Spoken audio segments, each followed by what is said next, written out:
Welcome back to Revenge Room. I'm so glad you're here with me tonight because the story I'm about to share will stay with you long after this video ends. Today's story is called, During My Meal a Woman Left Something Blue Beside My Plate. You'll need this tonight, after dark. I was sitting at a restaurant celebrating my birthday with my son and his wife. It should have been a happy moment. Instead, I spent the entire dinner being quietly humiliated, dismissed, treated like I was already invisible. My son said nothing. He never does anymore. But just as they stepped away to pay the bill, a woman I barely recognized approached my table. She placed something blue beside my plate and whispered words that made my blood run cold. "You'll need this tonight." Before I could respond, she vanished into the crowd. I hid the object in my bag, my heart pounding, my hands trembling. I didn't open it at the restaurant. I didn't open it in the car. I waited until I was home alone, sitting in the house my late wife and I built together. And when I finally opened that blue envelope, I discovered something that shattered everything I thought I knew about my family. My wife had been dead for 4 years, but somehow from beyond the grave, she was trying to warn me. What I found inside exposed secrets, betrayals, and a truth so devastating that by the end of this story, someone's entire life would be destroyed. But here's what they didn't know. They thought I was just a weak old man. They were dead wrong. If you skip ahead, you'll miss the most jaw-dropping, satisfying revenge story you've ever heard. Stay until the very end because justice is coming, and it's coming cold. My name is Franklin Moore. I'm 69 years old, a retired civil engineer who spent 40 years building bridges across the Midwest. I always believed that if you built something strong enough, it would last forever. I was wrong about a lot of things.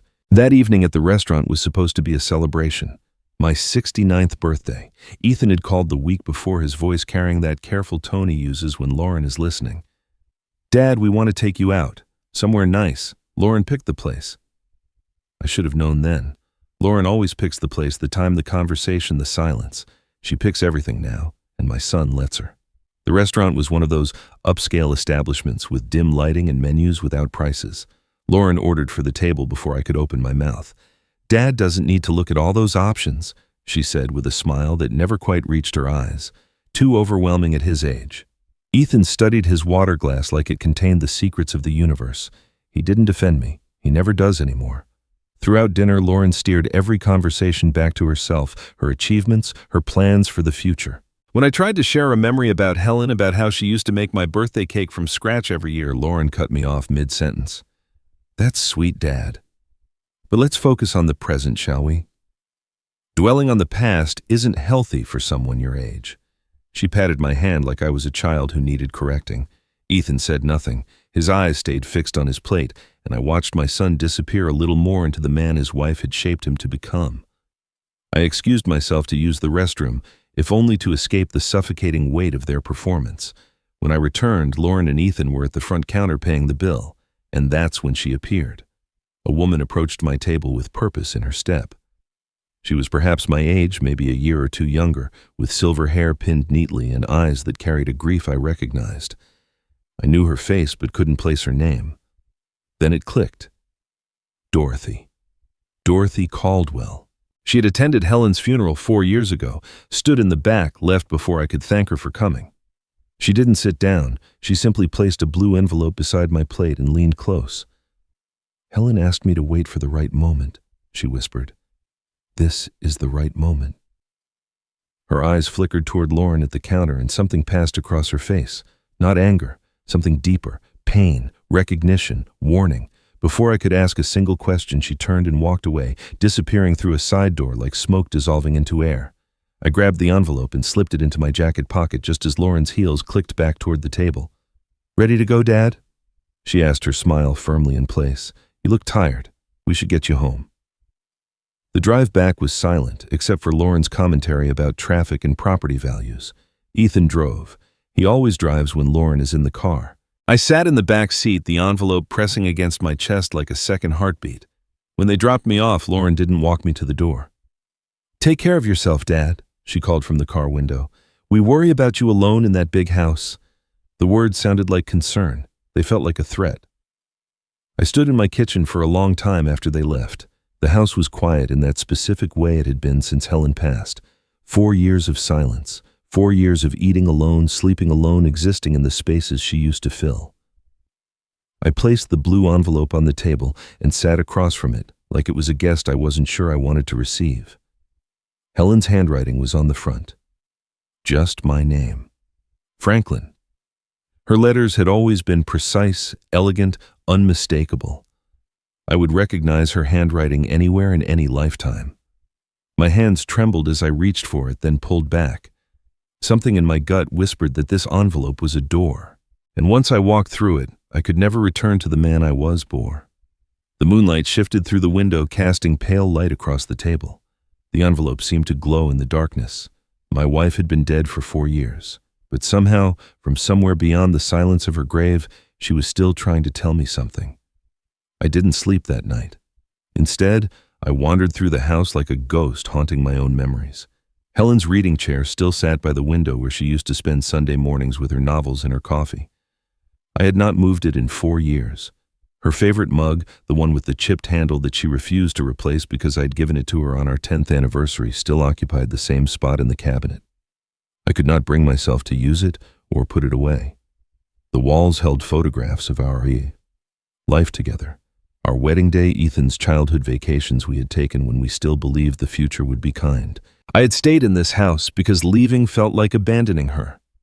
Every room held her voice, her laughter, the impression of her hand on my shoulder when I worried too much about things I could not control. But now her voice was calling to me from that blue envelope on the kitchen table, and I could not ignore it any longer. I sat down as the first gray light of dawn crept through the curtains. My hands steadied themselves and I carefully broke the seal.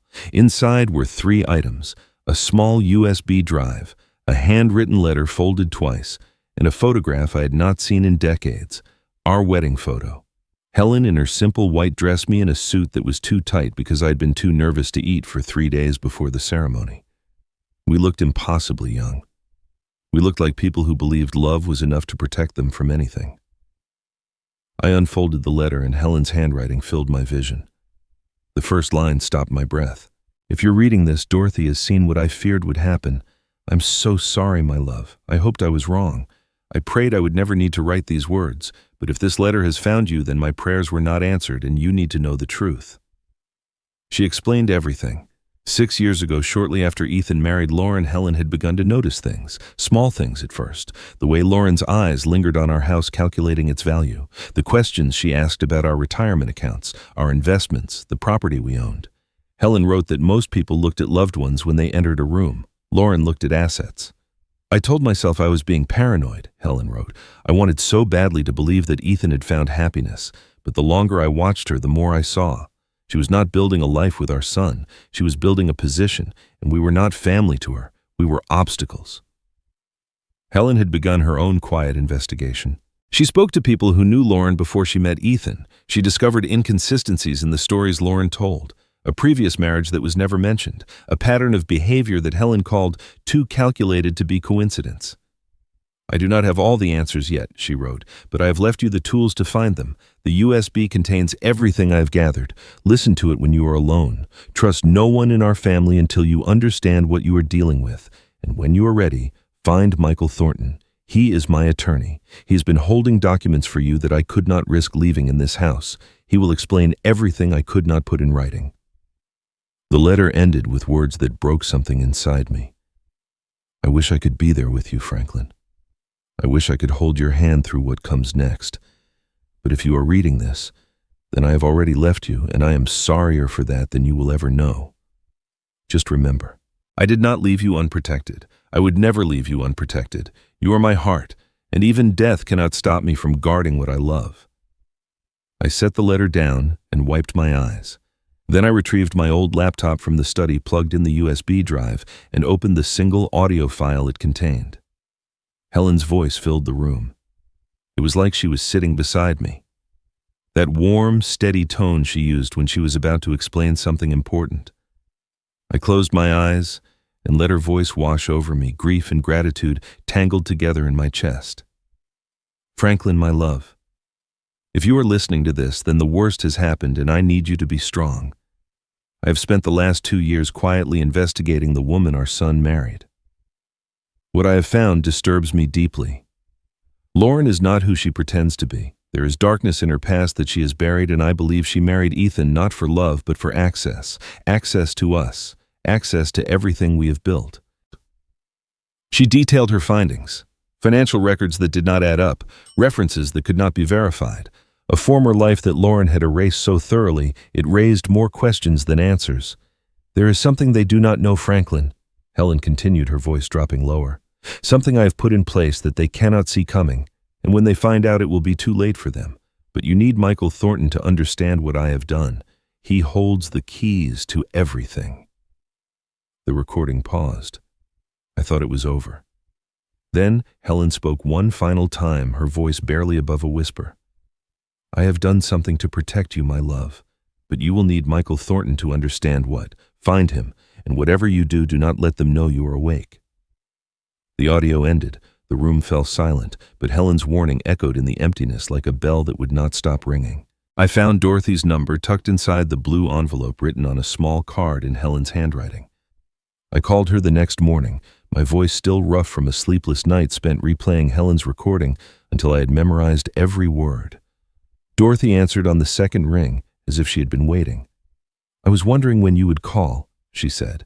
There is a cafe on Maple Street, the one with the green awning. Meet me there at 2 o'clock. Come alone. And Franklin, do not tell anyone where you are going.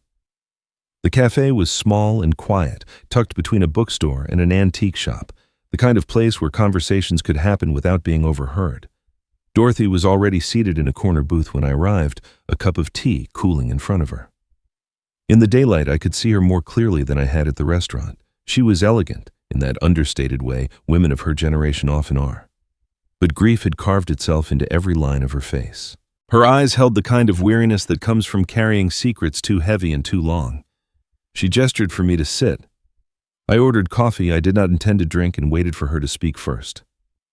Helen and I met 5 years ago. Dorothy began, her voice measured and careful. There was a seminar downtown, Financial Abuse of the Elderly. It was put on by a legal aid organization. She paused, stirring her tea slowly. Most people in that room were professionals, lawyers, social workers, accountants who wanted to learn the warning signs. But Helen and I were different. We were not there to learn how to spot predators. Her eyes met mine. We were there because we had already encountered them. I leaned forward. What do you mean? Dorothy set her spoon down with deliberate precision. I lost more than you know to someone like Lauren. Someone who smiled at all the right moments, said all the right things, made everyone believe they were kind and caring and trustworthy. By the time I understood what was happening, it was too late. Everything I had was gone. Everything. Her voice cracked on the last word, and she took a moment to compose herself. Helen approached me after the seminar. She said she recognized something in my eyes. She said she was watching someone do the same thing to her family, and she needed to know if her instincts were right. Lauren, I said. Dorothy nodded slowly. Helen had been watching her for months by then. Small things that most people would dismiss, the way Lauren asked questions about your finances, the way she isolated Ethan from old friends, the way she positioned herself as the gatekeeper between you and your son. Helen saw the pattern because she was looking for it. Most people never look until it is too late. I thought about the dinners where Lauren controlled every conversation, the holidays where she decided who sat where and who spoke when, the slow, steady erosion of my relationship with Ethan until I felt like a stranger in my own family. I had noticed. I had always noticed. But I had told myself it was normal. I had told myself families change when children marry. I had told myself lies because the truth was too painful to face. You said Lauren has a pattern, I pressed. What does that mean? Dorothy's hands tightened around her teacup. It means this is not her first time. Helen discovered things, names, dates, a history that Lauren buried so deep she thought no one would ever find it. She shook her head. But I cannot be the one to tell you the details. That is not my place. Michael Thornton has everything. Helen made sure of that. Why Michael? Why not just tell me directly? Because Helen was thorough, Dorothy said, and something like admiration flickered in her eyes. She spent 2 years before she passed gathering information, setting up safeguards, building a network of people who would protect you when she could not. She knew that if she simply handed you a folder of accusations, you might not believe it. You might confront Lauren too soon. You might give her time to run or cover her tracks. So Helen created a system. Evidence that could not be dismissed, legal protections that could not be circumvented, a team of people who understood exactly what they were dealing with. I sat back overwhelmed. A team? Dorothy allowed herself a small, sad smile. Your wife did not just love you, Franklin. She engineered your survival. Every contingency was planned. Every possible move Lauren might make was anticipated. Helen knew she was running out of time. The cancer was already spreading when she started this. But she refused to leave you unprotected. She refused to let that woman destroy what you had built together. My throat tightened. 4 years I had grieved Helen. 4 years I had felt alone. And all that time her protection had been waiting in the shadows ready to catch me when I finally fell. What do I do now? I asked. You wait, Dorothy said. You watch. You let Lauren believe she is winning. And when Michael contacts you, you listen to everything he has to say. She reached across the table and placed her hand over mine. Helen trusted you to be strong enough for this. Do not prove her wrong. I nodded, not trusting my voice. Dorothy withdrew her hand and looked toward the window. Her eyes grew distant, fixed on something I could not see. Lauren has done this before, she said quietly, and the last person who stood in her way. She stopped, her voice breaking. For a long moment she could not speak. When she finally continued, her words were barely above a whisper. Let us just say I know exactly what she is capable of. Dorothy's words haunted me the entire drive home.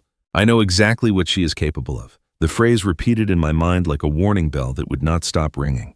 By the time I pulled into my driveway, my hands were shaking on the steering wheel. I had spent 4 years believing I was simply a lonely old man mourning his wife. Now I understood that I had been a target all along. And the woman who had been hunting me was sitting at my son's dinner table every night, smiling her careful smile, waiting for the right moment to strike. I went straight to the study where Helen and I had kept our important documents. The filing cabinet was old and heavy, a relic from our early years when everything important was printed on paper and locked away. I pulled out folders I had not touched since Helen's death: property deeds, bank statements, insurance policies, investment records. For hours I spread documents across the desk, comparing signatures, checking dates, looking for anything that seemed wrong. I found it faster than I expected. 3 documents had been altered. The deed to our house now showed joint ownership with Ethan and Lauren, though I had never agreed to such a change. A power of attorney form bore my signature, authorizing Lauren to make financial decisions on my behalf. I had never signed it. I would never have signed it. And most disturbing of all, a transfer document dated 18 months ago showed that a significant portion of my retirement savings had been moved into an account I did not recognize. My signature was at the bottom.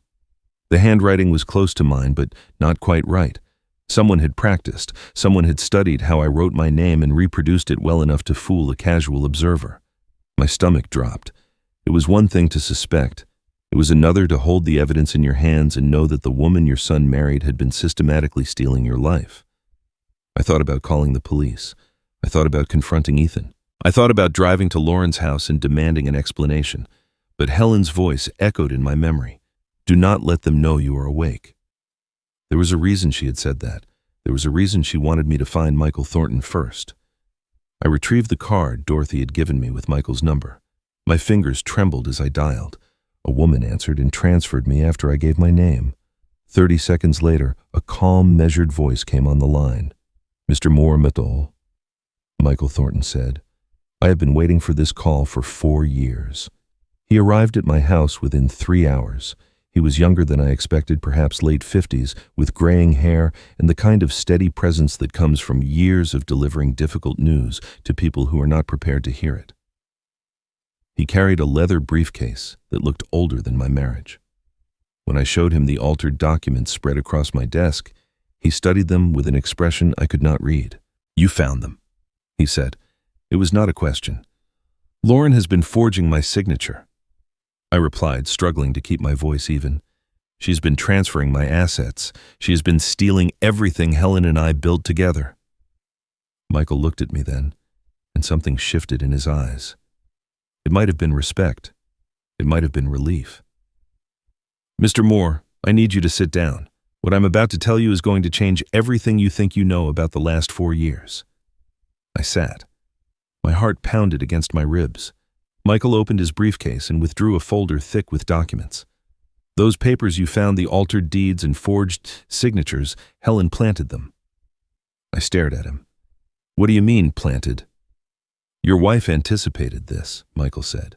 6 years ago, she came to me with her suspicions about Lauren. She had done her research. She knew the kind of person Lauren was and the kind of crimes Lauren had committed before. Helen also knew that proving financial abuse is extraordinarily difficult. Predators like Lauren are careful. They cover their tracks. They manipulate records and gaslight their victims until no one believes the truth. He laid the folder on the desk between us. "So Helen created a trap. Those documents Lauren has been altering for the past 3 years are decoys, sophisticated forgeries of forgeries. Helen designed them to look legitimate enough that Lauren would believe she was successfully stealing your assets. But none of those transfers are real. None of those signatures hold legal weight. The actual documents, the real deeds and accounts and titles, are locked in my office safe. They have never been touched. They have never been altered. Your assets are exactly where they have always been." I could not speak. I could not breathe. My wife, my quiet, gentle Helen, had constructed an elaborate trap for the woman who was trying to destroy me. She had anticipated every move. She had planned for a battle she knew she would not live to fight. "Every time Lauren forged your signature," Michael continued, "she created evidence of her own crimes. Every document she altered, every transfer she believed she completed it, is all recorded, time-stamped, documented. Helen set up hidden verification systems that tracked every change Lauren made. For 3 years, Lauren has been building the case against herself, and she has no idea." Michael closed his briefcase with a soft click. "For 3 years, Lauren believed she was winning. But every document she touched, every signature she forged, it was all evidence Helen designed her to create." He met my eyes with something like admiration. "Your wife did not just protect you, Mr. Moore. She gave Lauren enough rope to hang herself." Michael left me with a folder full of evidence and a head full of questions. I sat alone in my study for hours after he departed, staring at the documents that proved my wife had been protecting me from beyond the grave. Helen had built a fortress around everything we owned. She had anticipated Lauren's every move and turned each act of theft into a brick in the wall of her own prosecution. But one question burned hotter than all the others. Did Ethan know? Had my son watched his wife steal from me and said nothing? Or was he as blind to Lauren's nature as I had pretended to be for so many years? I needed to find out. I needed to look my son in the eyes and ask him directly. I called Ethan the next morning and asked him to meet me for lunch. Just the two of us. No Lauren. There was a long pause on the line before he agreed, and when he did, his voice carried a tension I had not heard before. "Sure, Dad. I can get away for an hour. Where do you want to meet?" I chose a diner we used to visit when he was a boy. A place filled with memories of simpler times before Lauren, before the distance that had grown between us like a wall neither of us acknowledged. I arrived early and took a booth near the back where we could talk without being overheard. When Ethan walked in, I barely recognized the man he had become. His shoulders were hunched, his eyes darted around the room before landing on me. He slid into the seat across from me and immediately began fidgeting with the salt shaker, spinning it between his fingers like a nervous child. "Thanks for meeting me," I said. "Of course, Dad." He still would not meet my eyes. "What's going on? You sounded serious on the phone." I had rehearsed this conversation a dozen times in my head. I had planned to be strategic, to ask careful questions and watch his reactions. But sitting across from my son, seeing the anxiety written across his face, I could not play games. I needed the truth. "Ethan, I need to ask you about some documents, property papers, financial records." I kept my voice calm, neutral. "I have been going through things at home and I found some paperwork that concerns me, papers with my signature on them that I do not remember signing." The salt shaker stopped spinning. Ethan's hands went still on the table. For a fraction of a second, something flickered across his face. Fear. Then it was gone, replaced by a smile that did not reach his eyes. "Don't worry about those, Dad. Everything's fine." The response came too quickly, too smoothly, like a line he had rehearsed. "Everything is fine," I repeated. "Ethan, there are documents transferring ownership of my house, documents giving Lauren power of attorney over my finances. I did not sign those papers." Ethan shifted in his seat. His eyes finally met mine, but only for a moment before sliding away again. "Dad, please. Let's not do this. Let's just keep the peace. Keep the peace with whom? He ran a hand through his hair, a gesture I recognized from his childhood when he was caught in a lie and searching for an escape. Lauren, she has her reasons. She's just trying to help, to make sure you're taken care of. You know how complicated finances can be at your age. The phrase hung in the air between us. She has her reasons, reasons for forging my signature, reasons for stealing my assets, reasons for treating me like an obstacle to be removed rather than a father to be respected. And my son, my only child, was sitting across from me making excuses for her. What reasons, Ethan? My voice was quiet now, heavy with something I could not name. What reasons could possibly justify what she has done? He would not answer. He stared at the table, at his hands, at anything but me. The silence stretched until it became its own kind of confession. Ethan was not surprised by my questions. He was not confused or outraged or defensive. He was guilty. He knew exactly what Lauren had been doing. Maybe not every detail, maybe not the full scope of her plans, but he knew enough. He had known for a long time. How long? I asked. Ethan flinched like I had struck him. How long have you known what she was doing to me? Dad, it's not like that. His voice cracked. She said it was for the best. She said you were getting older, that you needed someone to manage things. I thought she was helping. You thought she was helping? The words tasted like ash in my mouth. You thought forging my signature was helping. You thought stealing my house was helping. You thought erasing everything your mother and I built together was helping. Ethan said nothing. There was nothing he could say. I stood up from the booth. My legs felt unsteady beneath me, but I forced myself to walk toward the door. I had come looking for answers, and I had found them. My son was not innocent. He was not a victim of Lauren's manipulation. He had made a choice. He had watched his wife target his own father, and he had looked away. He had chosen her over me. The betrayal from Lauren stung. I had expected it. I had prepared for it. The betrayal from Ethan broke something inside me that I was not sure could ever be repaired. As I pushed through the door into the daylight, Ethan's voice called after me. Dad! I stopped. I turned back. My son stood in the doorway of the diner, his face pale, his mouth open but silent. No explanation came, no apology, no defense. But in his eyes I saw something that hurt worse than any insult Lauren had ever delivered. Recognition, acknowledgement, the terrible weight of a truth he could no longer deny. Ethan knew. He had always known. The drive home from the diner was a blur. I do not remember the roads I took or the traffic I passed. My mind was consumed by the image of Ethan standing in that doorway, his silence louder than any words he could have spoken. By the time I pulled into my driveway, the sun had begun its descent toward the horizon, painting the sky in shades of orange and red that felt too beautiful for a day this painful. I sat in the car for a long time, staring at the house Helen and I had shared, wondering how everything had fallen apart so completely. My phone rang. Michael Thornton's name appeared on the screen. Mr. Moore, we need to talk. There are things I should have explained more thoroughly yesterday.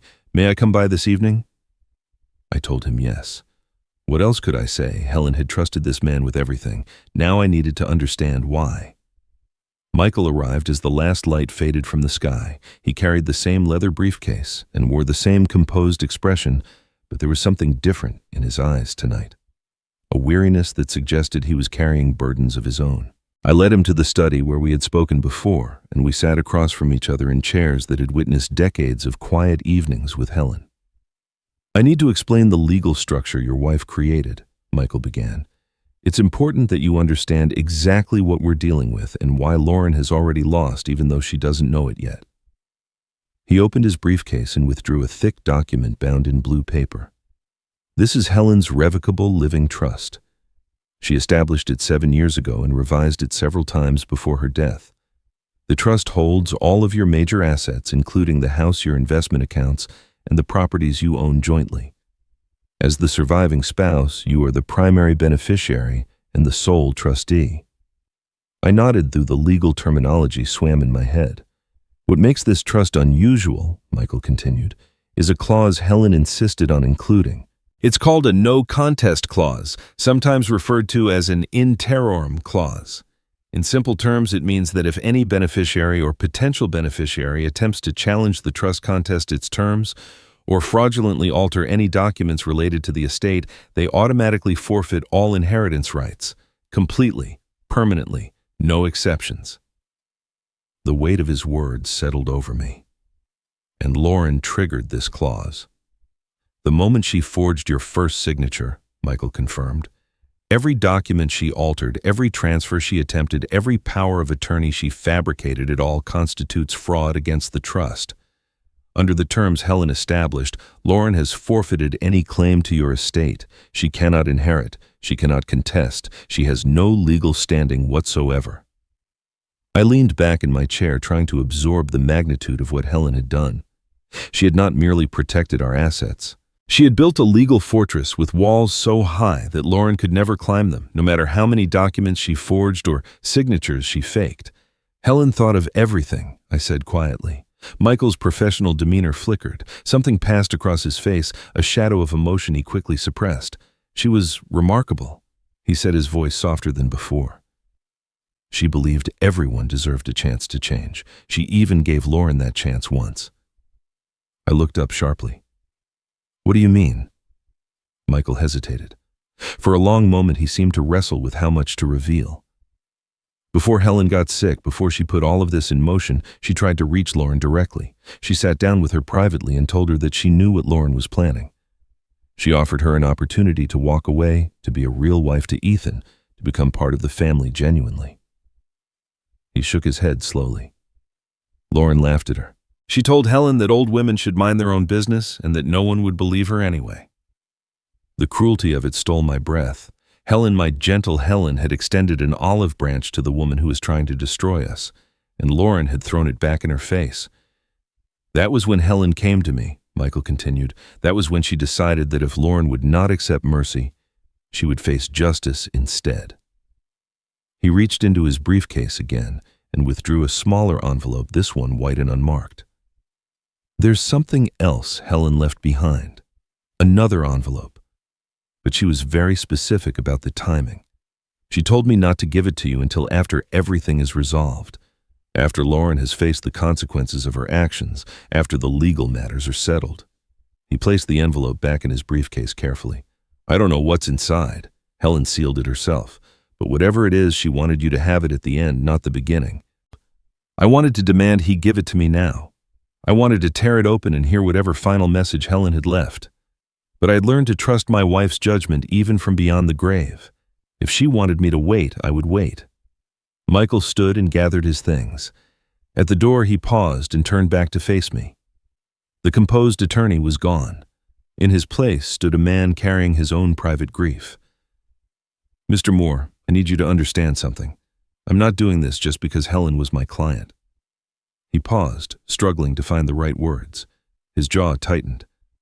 I'm doing this because Lauren took something from my family too. Years ago, before she met your son, before she became Lauren Moore. His voice dropped to barely above a whisper.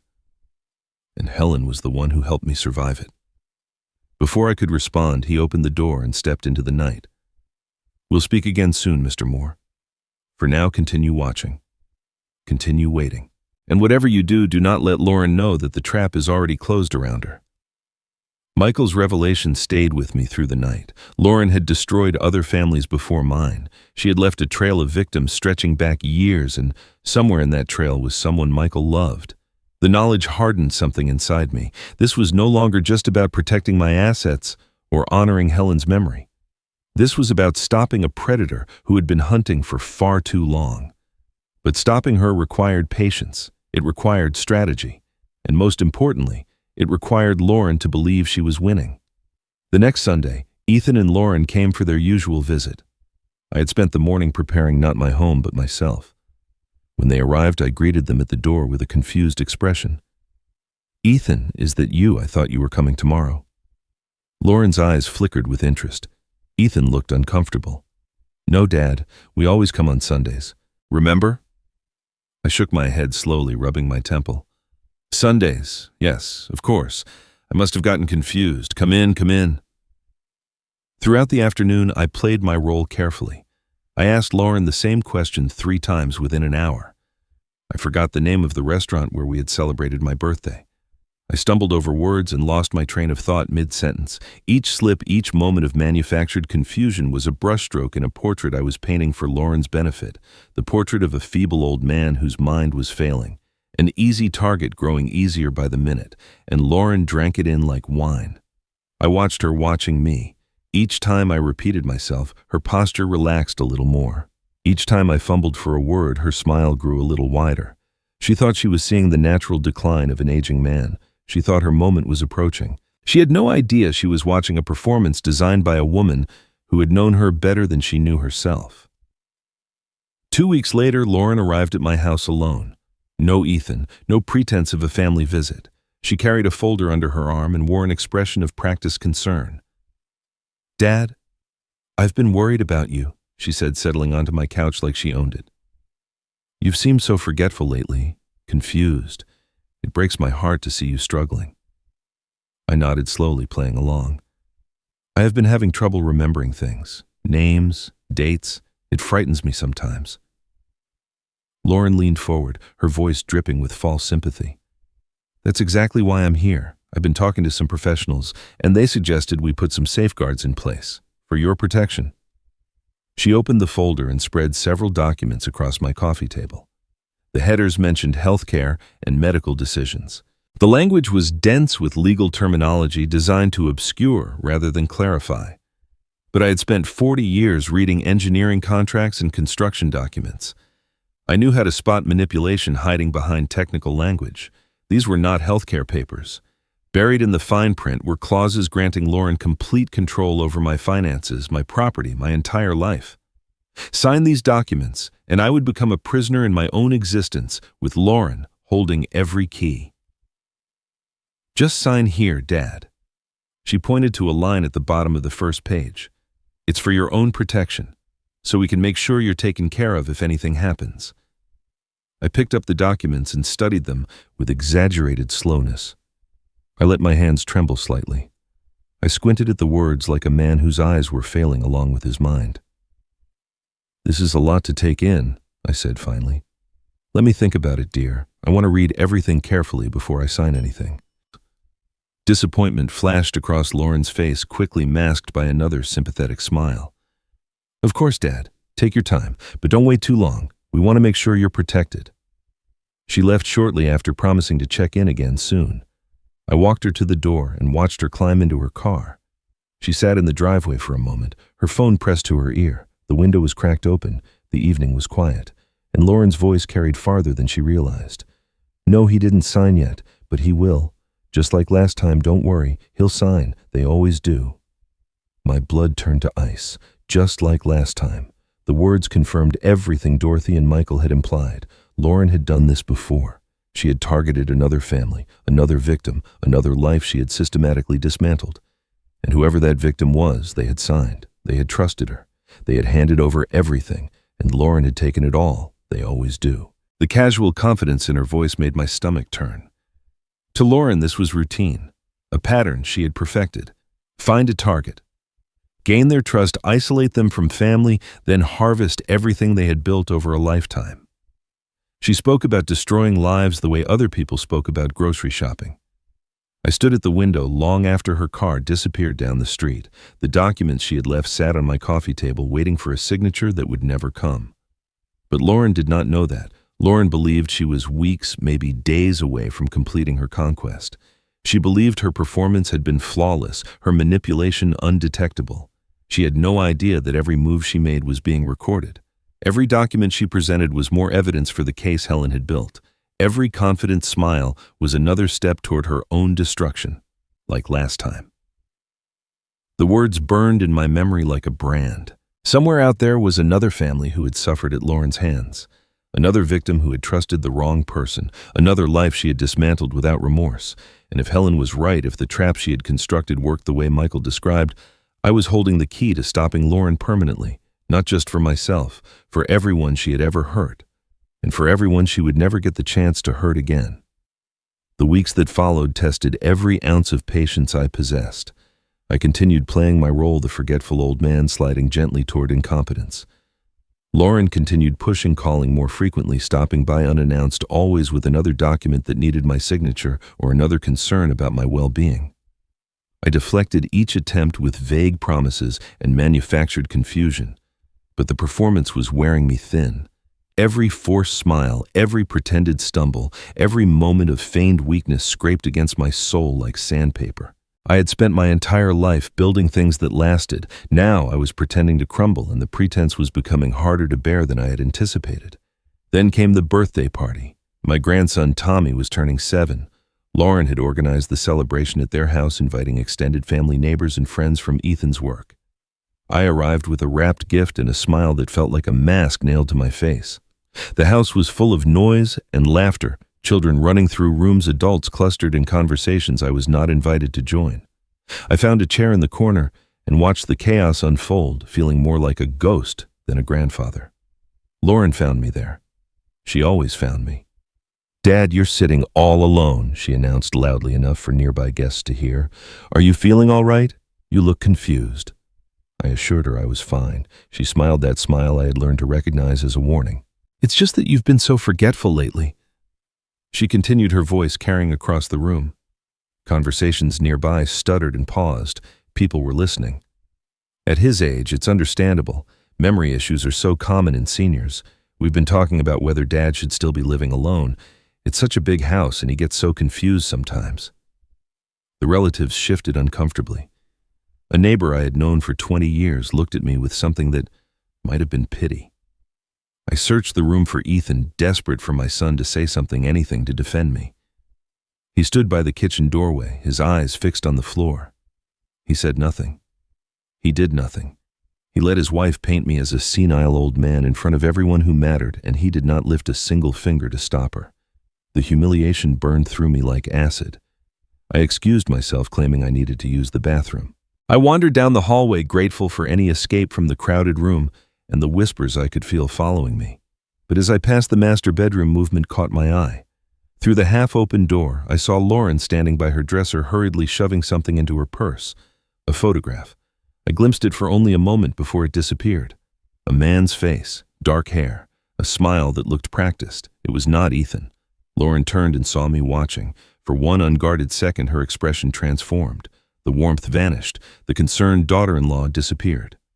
What remained was something cold, something calculating, something that looked at me not as family but as prey. Then the mask slid back into place, smooth and seamless. "Dad, are you lost? The bathroom is the other way." Her voice was sweet as poison. I mumbled an apology and retreated. My heart pounded against my ribs. That photograph, that face. Whoever that man was, Lauren had hidden him like a secret she would kill to protect. And the look in her eyes when she caught me watching told me everything I needed to know about what she was capable of. I left the party early, claiming fatigue. No one tried to stop me. No one asked if I was okay. I drove home through streets that blurred with rain and memories, my hands gripping the steering wheel so tightly my knuckles turned white. The house was dark when I arrived. I did not turn on the lights. I sat in Helen's reading chair and let the silence wrap around me like a shroud. 4 years of patience, months of humiliation, the discovery of Lauren's crime, my son's betrayal, the photograph of a man whose face I did not recognize, but whose existence confirmed every suspicion Helen had harbored. I had played the weak old man long enough. I had gathered the evidence. I had built the case. I had given Lauren every opportunity to prove Helen wrong, and she had proven her right instead. There comes a moment in every man's life when patience stops being a virtue and starts being surrender. When the cost of waiting outweighs the cost of action. When the only path forward is through the fire you've been trying to avoid. That moment was now. I picked up my phone and dialed Michael's number. He answered on the second ring as if he had been waiting. "Mr. Moore, is everything all right?" "It's time," I said. My voice was steady now. The trembling old man was gone. In his place sat the engineer who had spent a lifetime solving impossible problems. "Start everything. I want this finished." There was a pause. Then Michael spoke, his voice carrying a weight of anticipation that told me he had been waiting for this call as long as I had been dreading it. "I'll file for the mediation hearing first thing tomorrow. 2 weeks, Mr. Moore. In 2 weeks this begins. I ended the call and sat in the darkness, the phone still warm in my hand. Outside the rain had stopped, but clouds still covered the sky thick and heavy with the promise of storms to come. I whispered into the darkness, as if Helen could hear me, as if she had been waiting all along for me to find my courage. I'm sorry I waited so long, but I'm ready now. Somewhere in the distance, thunder rolled across the mountains, a storm finally breaking after years of building pressure. The 2 weeks passed like a slow fever. I barely slept. I barely ate. I walked through my days in a state of suspended animation, waiting for the moment when everything would finally come to a head. Michael called twice to update me on the preparations. Dorothy called once to remind me that I was not alone, but mostly I sat in the quiet of my house surrounded by Helen's photographs, gathering my strength for the confrontation that had been 4 years in the making. The morning of the mediation arrived gray and cold. I dressed carefully in my best suit, the one Helen had picked out for our 40th anniversary. I wanted to look like the man I truly was, not the feeble character I had been performing for Lauren's benefit. When I checked my reflection in the mirror, I saw someone I barely recognized, older, wearier, but underneath the exhaustion something else burned. Determination, resolve, a quiet fury that had been building since the night I opened that blue envelope. The mediation was held in a conference room at the county courthouse. Not a trial, Michael had explained, but a binding legal proceeding that would determine the validity of the documents Lauren had forged and the future of my estate. I arrived early and took my seat at a long table facing the mediator's desk. Michael sat beside me, his briefcase thick with evidence, his expression calm but alert. Lauren arrived exactly on time, dressed impeccably in a cream-colored suit that probably cost more than most people's monthly rent. She walked into the room like she owned it, her attorney trailing behind her, a nervous-looking man in his 50s who clearly had no idea what he was walking into. Lauren glanced at me and smiled, that same sympathetic, condescending smile she had perfected over years of practice. She still believed she was winning. She still thought this was a formality on her path to victory. Ethan came in last. He sat near Lauren but not beside her, as if trying to maintain some distance from what was about to unfold. His face was pale. His hands trembled slightly as he folded them on the table. But when Michael began laying out documents, Ethan did not react with surprise or confusion. He barely reacted at all. He had known. He had always known. And now he was here to watch the consequences of his silence. I noticed Dorothy slip into the room just before the proceedings began. She took a seat in the back row, her hands folded tightly in her lap. She watched Lauren with an intensity that made the air feel charged. There was grief in her eyes. But there was also something harder, something that looked like the patience of a woman who had waited years for this moment. The mediator, a stern woman in her 60s with silver hair and glasses, called the session to order. Lauren's attorney spoke first, presenting his client's case with practiced confidence. My client has serious concerns about her father-in-law's cognitive state, he began. Over the past several months, Mr. Moore has exhibited signs of significant mental decline, confusion, memory loss, difficulty managing his daily affairs. Out of love and concern for his well-being, my client has attempted to establish appropriate safeguards to protect both Mr. Moore and the family assets. He presented the documents Lauren had prepared, the healthcare proxy that was actually a financial control agreement, the power of attorney forms with my forged signature, the property transfers that would have stripped me of everything Helen and I had built together. He spoke about them as if they were acts of kindness rather than theft. When he finished, the mediator turned to Michael. "Your response." Michael rose slowly, deliberately. He placed his briefcase on the table and withdrew a folder so thick it landed with an audible thump. "Madam Mediator, every document presented by the opposing counsel is fraudulent." Lauren's attorney visibly paled. This was not what he had expected. This was not the simple guardianship case Lauren had described. "The signatures on these documents were forged," Michael continued. "My client never authorized any transfer of property or financial control. Moreover, the documents themselves were planted as part of an elaborate trap designed to expose exactly this kind of fraud." He spread the evidence across the table: forensic handwriting analyses, time-stamped records of document alterations, financial trails showing attempted transfers that had never actually gone through, the real deeds and titles, pristine and untouched, pulled from his office safe where they had been secured for years. Lauren's confident smile began to crack. Her attorney leaned over and whispered urgently in her ear, She shook her head sharply, her composure fraying at the edges. Additionally, Michael said, I would like to request permission to present audio evidence that will clarify the origins of these safeguards and the intentions of the person who created them. The mediator studied him over her glasses. What is the nature of this audio evidence?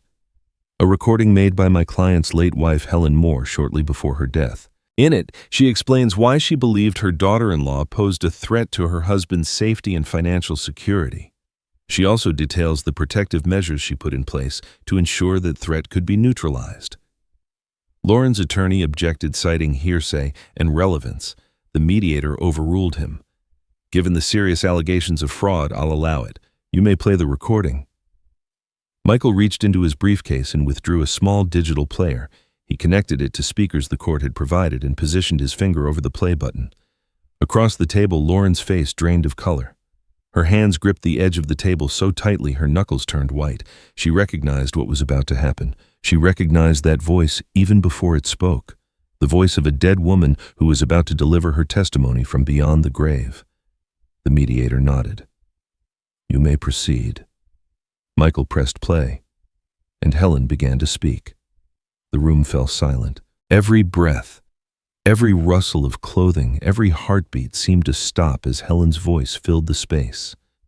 Warm, steady, unmistakably hers. I had not heard my wife speak in 4 years, and the sound of her voice hit me like a wave I was not prepared to withstand. Tears blurred my vision before I could stop them. Beside me, Michael placed a steadying hand on my arm. Across the table, Lauren sat frozen, her face a mask of controlled terror. My name is Helen Moore, the recording began. I am making this recording because I believe my daughter-in-law, Lauren Moore, poses a serious threat to my husband's safety and financial security. I've spent the past 2 years investigating her background, and what I have discovered has convinced me that she is not the person she claims to be. She is not a loving wife to my son. She is not a caring daughter-in-law. She is a predator.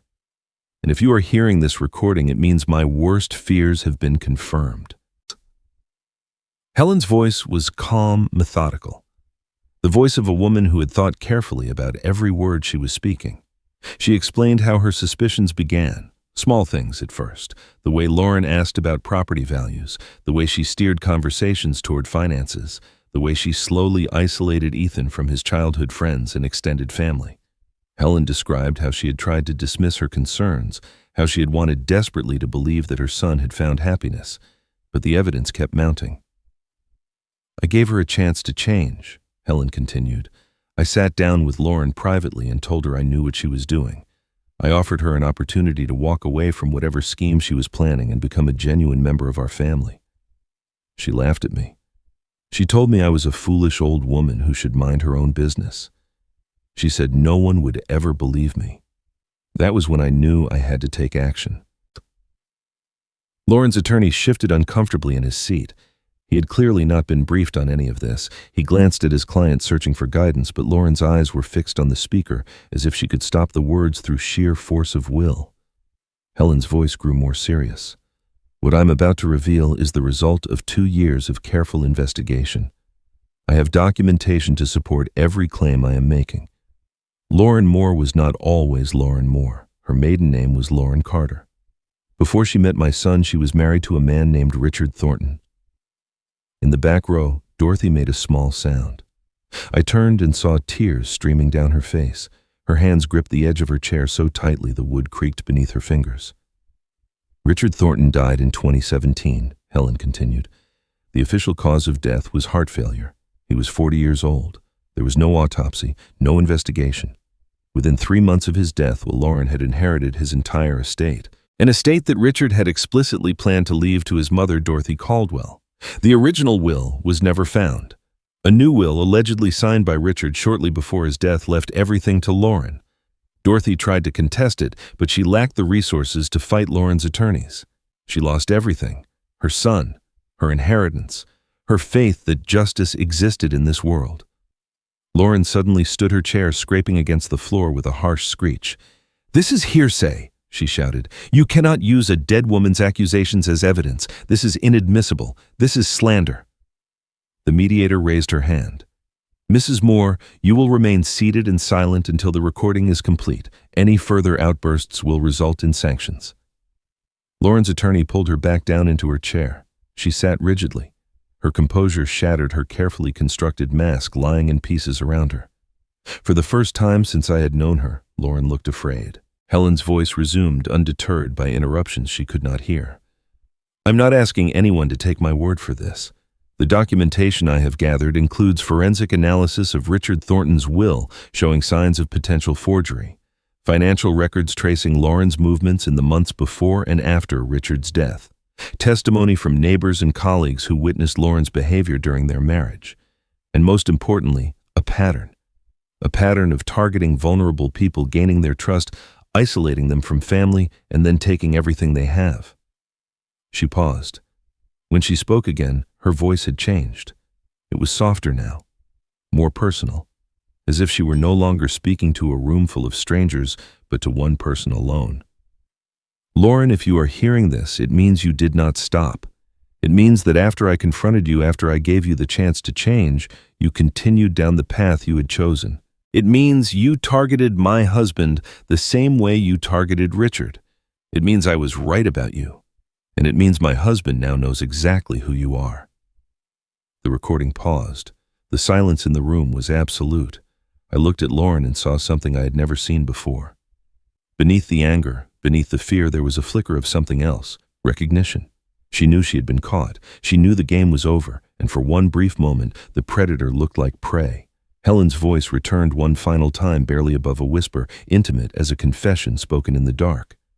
Franklin, my love, if you are listening to this, I'm sorry I could not be there to protect you myself, but I need you to know that everything I did, every precaution I took, every trap I set was because I love you.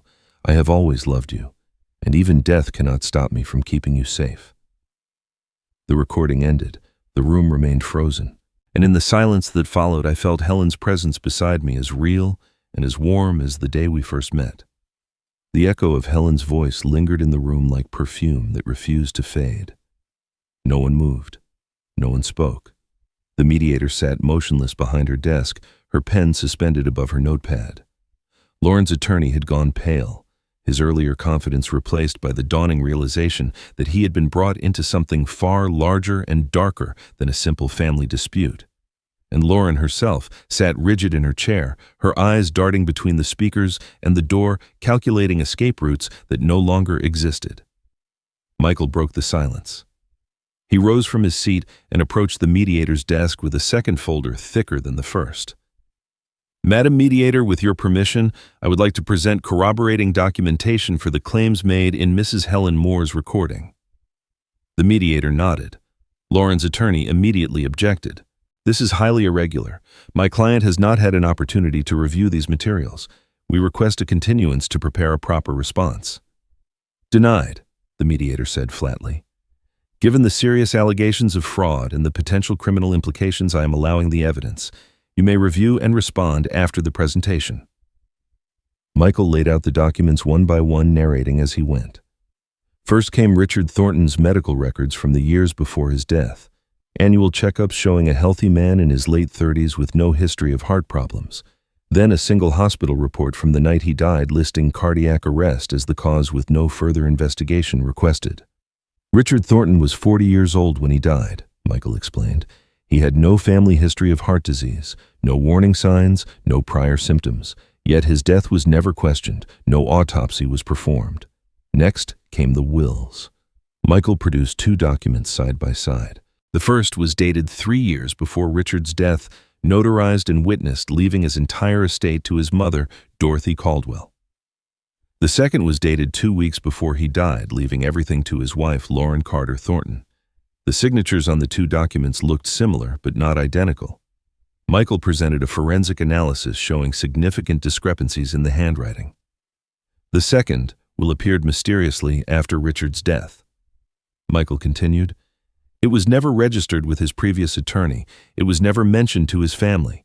It simply materialized when Lauren filed for probate. Lauren's attorney objected again, his voice growing desperate. These documents prove nothing. Wills are updated all the time. My client cannot be held responsible for her late husband's decisions. Michael ignored him. He placed a final stack of papers on the mediator's desk: bank records, property transfers, a timeline showing how Lauren had systematically liquidated Richard Thornton's assets within 6 months of his death and disappeared from the state before anyone could question her actions. The mediator studied the evidence in silence. When she looked up, her expression had hardened. "This is deeply troubling. I will be referring this matter to the district attorney for further investigation." She turned to face the room. "Are there any additional witnesses who wish to provide testimony?" Movement in the back row caught my attention. Dorothy Caldwell rose slowly from her seat. Her hands trembled at her sides. Tears streamed down her face, but her voice when she spoke was steady and clear. "Richard Thornton was my son." The room erupted. Lauren's attorney shouted another objection. The mediator banged her hand on the desk, demanding order. Ethan buried his face in his hands, but Dorothy kept speaking, her words cutting through the chaos like a blade. "My son was a good man, kind, trusting. He believed the best in people even when they did not deserve it. When he met Lauren, he thought he had found love. He thought he had found a partner. Instead, he found a predator." She walked slowly toward the front of the room, her eyes never leaving Lauren's face. She isolated him from me, from his friends, from everyone who might have seen what she was doing. By the end, I was lucky to speak to my own son once a month. He always had excuses. He was busy. He was traveling. Lauren needed him at home. I told myself it was normal. I told myself newlyweds needed space. I was a fool. Dorothy stopped beside my chair. She placed a hand on my shoulder, and I felt the weight of her grief pressing down through her fingers. When Richard died, I knew something was wrong. 40 years old, no health problems, dead in his sleep.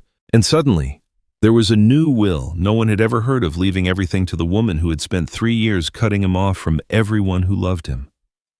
Her voice cracked. I tried to fight. I hired lawyers. I filed motions. But Lauren had already taken everything Richard left behind. I had nothing to fight with. I lost my son, and then I lost any hope of proving what she did to him. She turned back to face Lauren, and her voice hardened. Then Helen found me. She had been researching Lauren's past and discovered what happened to Richard. She reached out to me. She listened to my story, and she told me that she would not let this woman destroy another family. She gave me hope that justice was still possible, even if I had to wait years to see it. Lauren slammed her hands on the table and shot to her feet. "This is a setup," she screamed. "You planned this, all of you. This is a conspiracy against me." I looked at her. For the first time since I had known her, I felt no anger, no hatred, only a strange hollow sadness for the woman who had destroyed so many lives and still could not see herself clearly. "No, Lauren," I said quietly. "We did not plan anything. We simply stopped pretending not to see you." The mediator called for order. It took several minutes for the chaos to subside. Lauren's attorney was whispering urgently in her ear, no doubt advising her to remain silent, to let him handle what had become an unmitigable disaster. But Lauren was beyond listening. Her carefully constructed world was crumbling around her, and she could do nothing but watch it fall. When the room finally quieted, the mediator spoke. Her voice carried the weight of someone who had seen the worst of human nature and was no longer surprised by it. "Based on the evidence presented today, I'm prepared to issue my ruling." She removed her glasses and looked directly at Lauren. The documents submitted by Mrs. Lauren Moore, purporting to grant her power of attorney over Mr. Franklin Moore's finances and property, are hereby declared void. Forensic analysis has confirmed that the signatures were forged. Additionally, the property transfer documents are invalid, as the original deeds remain in the possession of Mr. Moore's legal counsel and show no authorized changes. Lauren opened her mouth to speak, but her attorney gripped her arm and shook his head sharply. Furthermore, the mediator continued, under the terms of Helen Moore's revocable living trust, a no-contest clause was included specifically to address attempts at fraud or unauthorized alterations. By forging documents and attempting to fraudulently transfer assets, Mrs. Lauren Moore has triggered this clause. She is hereby stripped of any and all inheritance rights related to the Moore estate. This ruling is final and binding. The words landed like hammer blows. Lauren flinched with each one, her face cycling through disbelief, rage, and finally something that looked almost like fear. Additionally, the evidence presented regarding the death of Richard Thornton and the suspicious circumstances surrounding his estate will be forwarded to the District Attorney's Office for criminal investigation. Mrs. Moore, I strongly advise you to retain criminal defense counsel. Lauren's world collapsed in real time. I watched it happen. The confident woman who had walked into this room believing she was untouchable now sat, shattered, her attorney already gathering his papers as if distancing himself from a sinking ship. For years, she had manipulated, stolen, and destroyed with impunity. She had never faced consequences. She had never been caught. And now, in the span of an hour, everything she had built on lies and theft was being stripped away. She turned to Ethan. Her eyes were wild, desperate, searching for the one person who had always taken her side. Ethan, tell them. Tell them this is all lies. Tell them your father is confused, that he's being manipulated. Tell them. Ethan did not move. He sat in his chair with his head bowed, his shoulders trembling. He would not look at her. He would not look at anyone. Ethan. Lauren's voice rose, cracking with desperation. Say something. Defend me. You're my husband. Slowly, painfully, Ethan rose from his chair. But he didn't turn to Lauren. He turned to me. His face was pale, streaked with tears I had not seen him shed since he was a child. He took one step toward me, then another, and then his knees buckled and he collapsed onto the floor at my feet. I knew Dad. The words came out broken, barely audible, but I heard them. Everyone in that room heard them. I knew what she was doing. I knew about the documents. I knew about the forged signatures. His voice cracked, sobs punctuating every sentence. 3 years ago, she asked me to copy your handwriting. She said it was for paperwork, for your protection. I knew it was wrong. I knew it was a lie, but I did it anyway. I forged your signature, Dad. I helped her steal from you. The room went silent. Even Lauren stopped her desperate protestations. All eyes were on my son, crumpled on the floor before me, confessing to a betrayal I had suspected but prayed was not true. I was scared. Ethan continued, his words tumbling out in a flood of guilt. She told me things would be easier if I just went along. She said you were getting old, that you didn't need all that money, that we were protecting you. I wanted to believe her. I wanted to believe I wasn't doing something terrible. But I knew. I always knew. And I did it anyway. He looked up at me, his eyes red and swollen, his face a mask of anguish. I'm sorry, Dad. I'm so sorry. Please. Please forgive me. I stood frozen. I stood. My legs would not move. My voice would not come. I had prepared myself for Lauren's betrayal. I had expected her crimes, her lies, her manipulation. But this, my own son, my blood. The boy I had raised, taught to ride a bicycle, helped with homework, walked down the aisle at his wedding. He had looked me in the eyes for 3 years, knowing he was helping his wife steal everything his mother and I had built together. The betrayal from Lauren had stung. This betrayal from Ethan broke something inside me that I was not sure could ever be healed. When I finally spoke, my voice was barely a whisper. You had a father, Ethan. You had a family. You had a mother who loved you more than her own life. I paused, struggling to keep my composure. But you chose her. You chose fear over integrity. You chose comfort over honor. You chose to betray the people who gave you everything. Ethan reached for my hand. I stepped back. Dad, please. I can change. I can make this right, please. I looked at my son one last time, the little boy who used to run into my arms when I came home from work, the young man who had stood beside me at Helen's funeral and promised to take care of me, the stranger kneeling before me, now destroyed by choices he had made with open eyes. Goodbye, Ethan. I turned and walked toward the door. Behind me, I heard Lauren screaming accusations, Ethan sobbing my name, the mediator calling for order. I heard none of it. I pushed through the doors into the sunlight, leaving the chaos behind me, leaving my son's cries echoing in a room I would never enter again. The sun was warm on my face. The sky was clear and blue. I had won. Helen's plan had worked. Lauren would face justice. My assets were safe, so why did victory taste so much like ash? The days that followed the mediation passed in a blur of silence and solitude. I stayed home, unplugged the phone, and let the world continue without me. I needed time to process what had happened. Not the legal victory, not the exposure of Lauren's crimes. Those I had been prepared for. What I had not been prepared for was the image of my son on his knees confessing that he had helped destroy me. That image haunted my dreams and greeted me every morning when I opened my eyes. News traveled fast in our small community. Within a week, everyone knew. Lauren had been stripped of all inheritance rights. The district attorney had opened an investigation into Richard Thornton's death and the suspicious circumstances surrounding his estate. Ethan had moved out of their house and was staying with a friend from work. The marriage that had cost me my son was collapsing under the weight of Lauren's exposed lies. I learned most of this from Dorothy, who called to check on me every evening. She understood what I was feeling in ways that no one else could.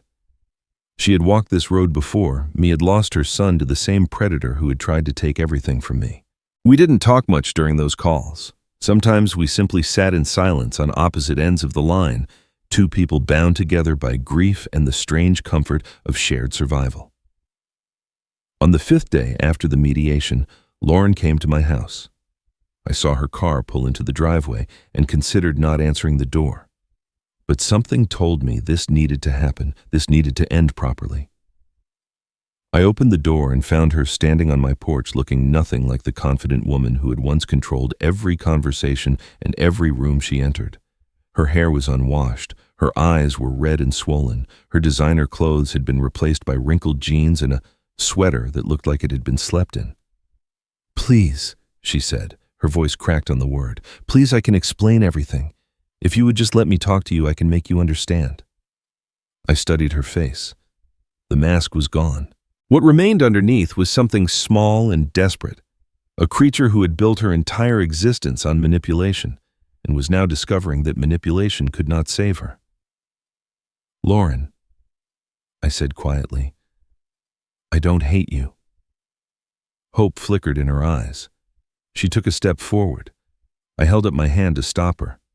"I don't hate you, but I also won't allow you to continue, not with me, not with anyone else. What you've done, the lives you've destroyed, it ends here." The hope in her eyes died. "You don't understand. I had reasons. My childhood, my family, the things that happened to me. If you knew what I've been through, you would see that I'm not a monster." "Maybe you're not," I said. "Maybe you're just someone who made terrible choices and convinced yourself they were justified. But your reasons don't undo the damage. They don't bring back Richard Thornton. They don't give Dorothy back her son. They don't repair what you've done to my family." I stepped back and placed my hand on the door. "Goodbye, Lauren. I hope you find whatever it is you're looking for, but you won't find it here." I closed the door. Through the window, I watched her stand on my porch for a long moment, shoulders shaking with silent sobs. Then she turned and walked back to her car, climbed in and drove away. I never saw her again. That afternoon, I drove to the courthouse where Dorothy had agreed to meet me. She was waiting on a bench outside, her silver hair catching the sunlight, her face peaceful in a way I had not seen before. When she saw me approaching, she stood and took my arm. "It's over," I said. "Yes." She nodded slowly. "It's finally over." We walked together in silence for a while through a small park adjacent to the courthouse, past families with children and couples holding hands. Normal life continuing all around us while we carried the weight of everything that had happened. "Helen would be proud of you," Dorothy said finally. I shook my head. "I didn't do this for revenge. I did it so I could live my remaining years in peace, so that she could never hurt anyone else the way she hurt you, the way she tried to hurt me." Dorothy squeezed my arm gently. "That's exactly why Helen would be proud. You didn't become bitter. You didn't let hatred consume you. You simply stood your ground and let the truth speak for itself." That evening, alone in my house, the phone rang.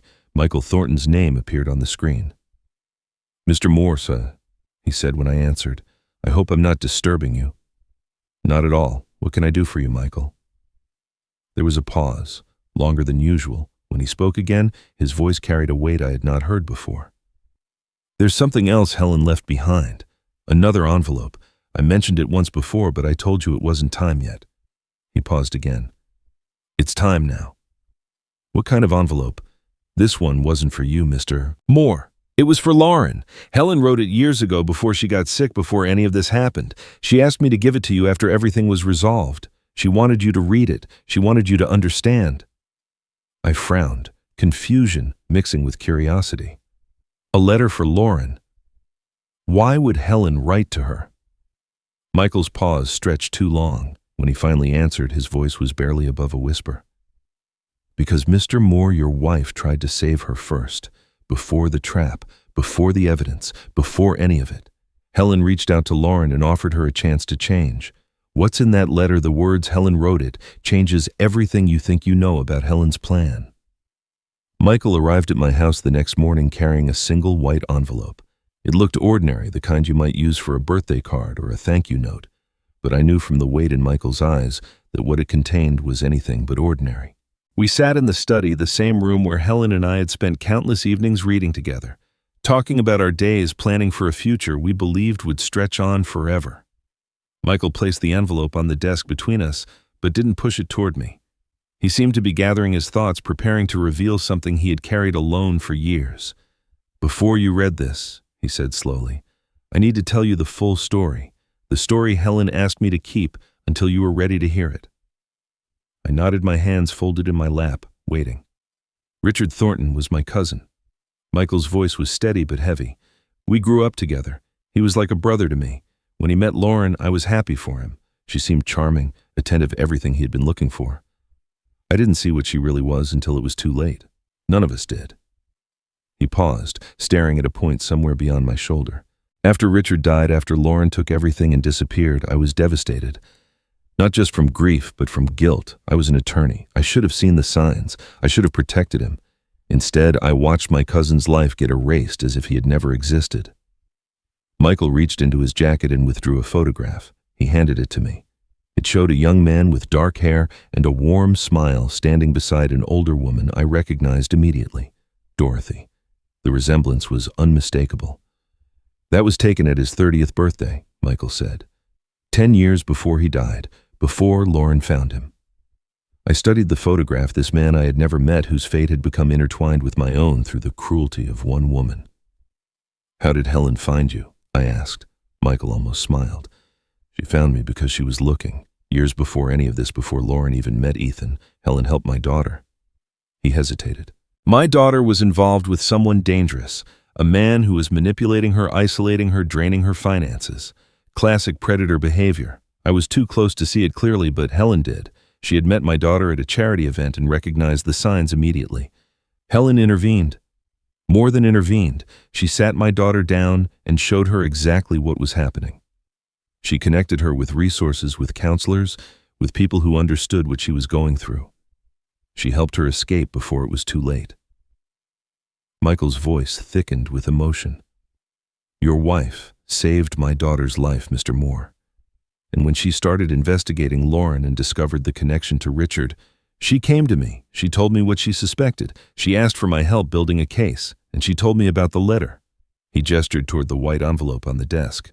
"Helen wrote that letter before Ethan and Lauren were married. She had already discovered what happened to Richard. She knew exactly what Lauren was. But she made a choice that I still struggle to understand. She chose to give Lauren a chance." I picked up the envelope.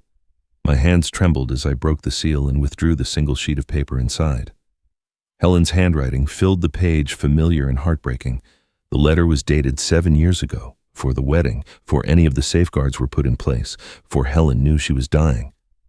"Lauren," the letter began, "I know what happened with Richard. I know what you did. I have spent months investigating your past, and I have found evidence that would destroy your relationship with my son and likely send you to prison. I could use that evidence right now. I could end this before it begins, but I'm choosing not to."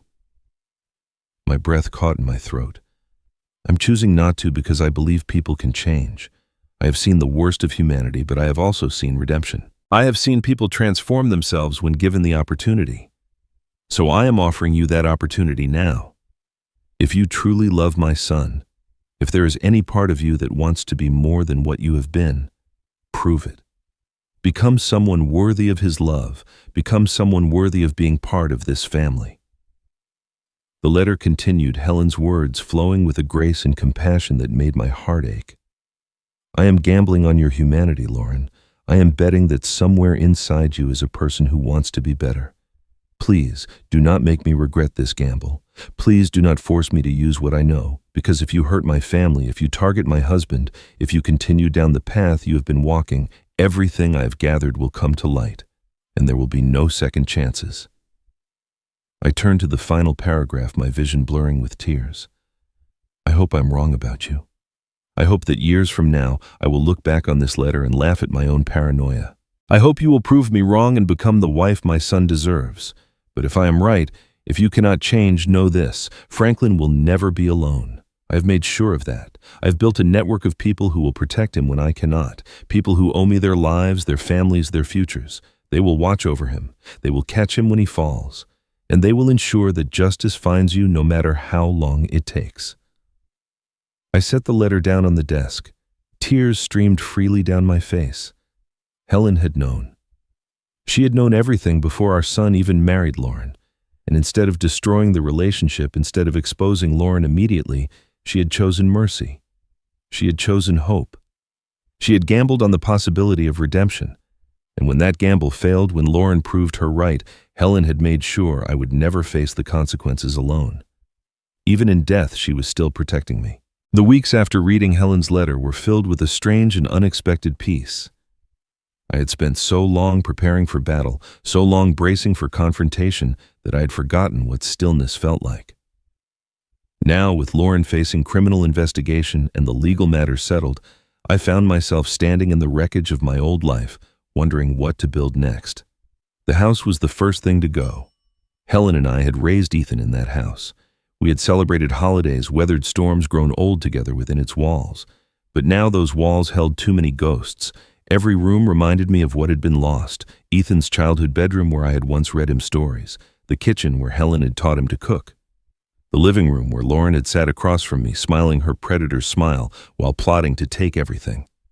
I could not heal in a place so haunted by memory. I called a realtor and put the house on the market. It sold within a month to a young family with 2 children who looked at the backyard with wonder in their eyes. I watched them sign the papers and felt something loosen in my chest. The house would hold new memories now. Better ones. It was time for me to make new memories too. I found a modest apartment on the east side of town. 2 bedrooms, good natural light, and a small garden where I could grow tomatoes the way Helen used to. It was nothing like the home I had shared with her for 4 decades, and that was precisely the point. This was not a replacement for my old life. It was the beginning of a new one. With the proceeds from the house sale and the assets Helen had protected, I established the Helen Moore Foundation for Elder Financial Protection. Michael helped me set up the legal structure. Dorothy helped me design the programs. We created resources for seniors who suspected they were being exploited, funded legal aid for those who could not afford attorneys, and developed educational seminars to help families recognize the warning signs before it was too late. The foundation became my purpose. Every person we helped, every predator we exposed, every family we protected felt like a continuation of Helen's work. She had built a network to save me. Now I was expanding that network to save others. Dorothy became a constant presence in my life. Not romantic. Neither of us was looking for that. But there was a companionship in shared survival that I had not expected to find. We met for coffee every Tuesday morning. We attended foundation events together. We spoke at seminars, telling our stories to rooms full of people who needed to hear that they were not alone, that exploitation could happen to anyone, that there was no shame in being targeted by someone skilled in deception. I discovered something I had not anticipated. Helping others heal helped me heal too. Every time I sat with a frightened widow who suspected her new son-in-law was after her savings. Every time I connected a confused grandfather with an attorney who could protect him, I felt Helen's presence beside me. This was the legacy she had wanted. Not revenge, not bitterness, but protection extended outward like ripples from a stone dropped in still water. 3 months after the mediation, a letter arrived. I recognized the handwriting immediately. Ethan. My son had not contacted me since that day in the courthouse when I had walked away from his sobbing confession. I had not reached out to him either. The wound was too fresh, the betrayal too deep. I had needed time and distance before I could even think about what came next. I held the envelope for a long time before opening it. Part of me wanted to throw it away unread. Part of me wanted to burn it and scatter the ashes. But Helen's letter to Lauren echoed in my memory.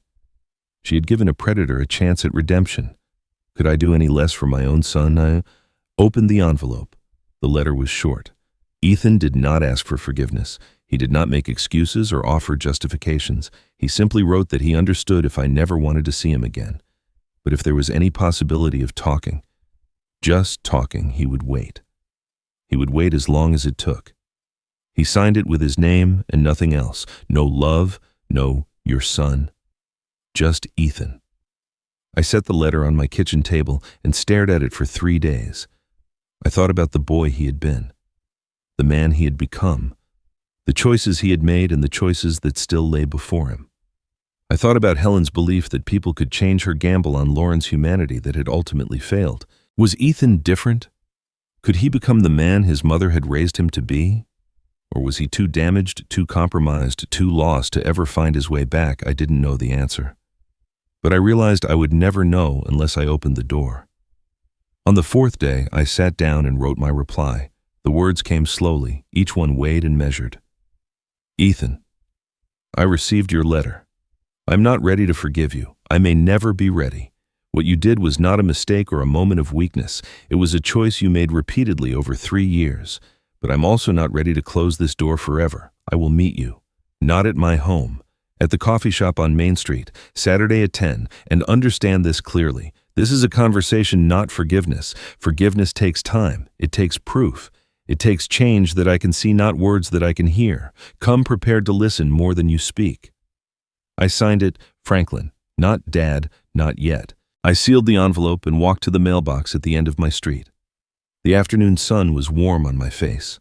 Birds sang in the trees that lined the sidewalk. Life continued all around me, indifferent to the weight of the decision I was about to make.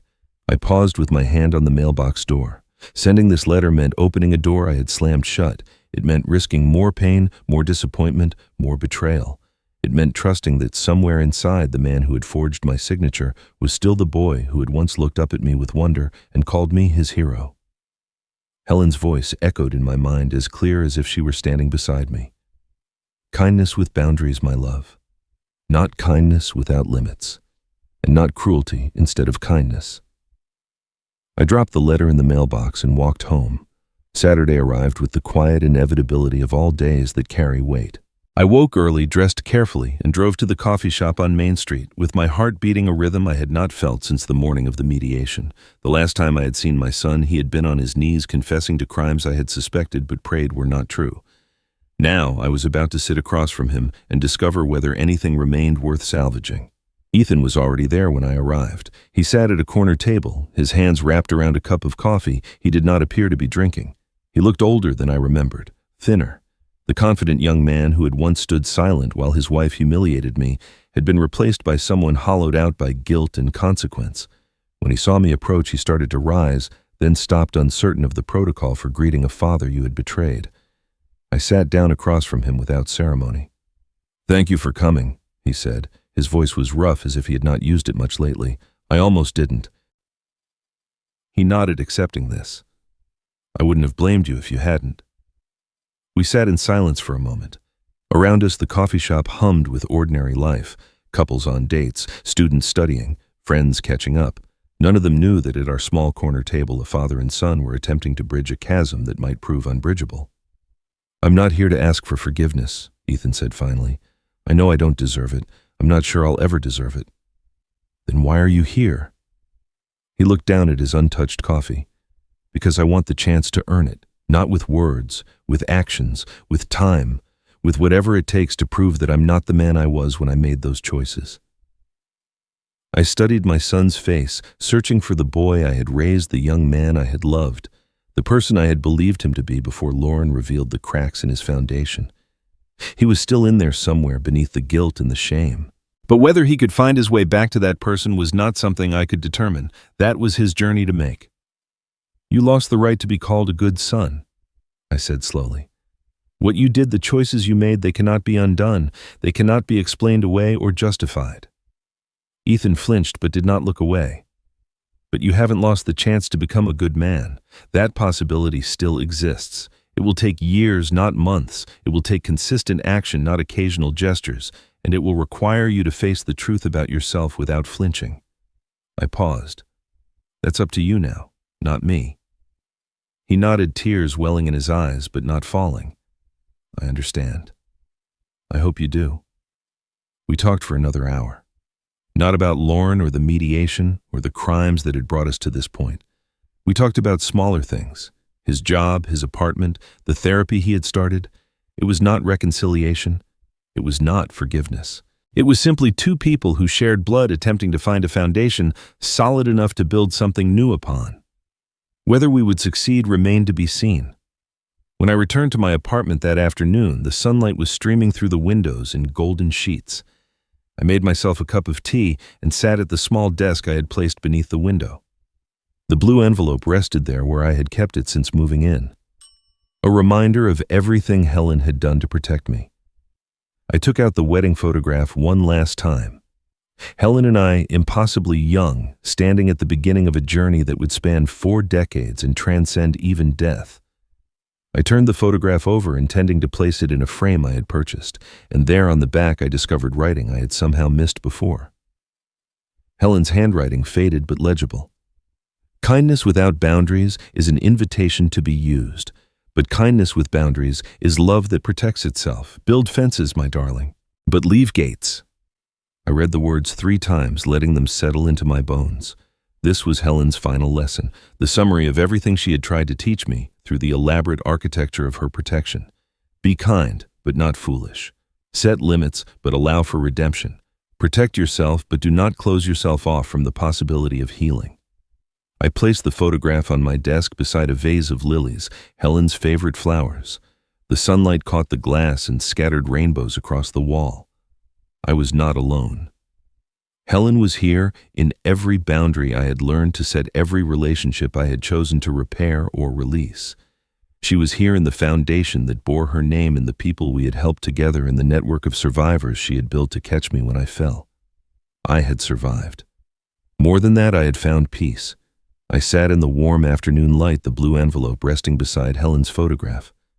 Outside, life continued, cars passing, children laughing. The ordinary music of a world that kept spinning. I had lost much. My innocence about family, my trust in my son, 4 years of my wife's presence. But I had gained something too, the knowledge that love does not end with death, that protection can outlast the protector, that some people plant trees they will never sit under, and Helen had planted an entire forest. The storm had passed, and in its wake, not destruction, but clarity. Thank you, I whispered to the photograph, for knowing me better than I knew myself. The flowers swayed gently in the breeze from the open window as if in answer. Some lessons come late, but when they do, they last forever. And that was Franklin's story. A story about betrayal, protection, and the kind of love that refuses to end even when death says it should. I have to be honest with you. When I first heard this story, what struck me most was not the revenge or the justice served. It was Helen, a woman who saw the danger coming, who tried to offer mercy first, and when mercy was rejected, she built a fortress around the man she loved. That is what true love looks like, not just passion or romance, but protection, planning, sacrifice.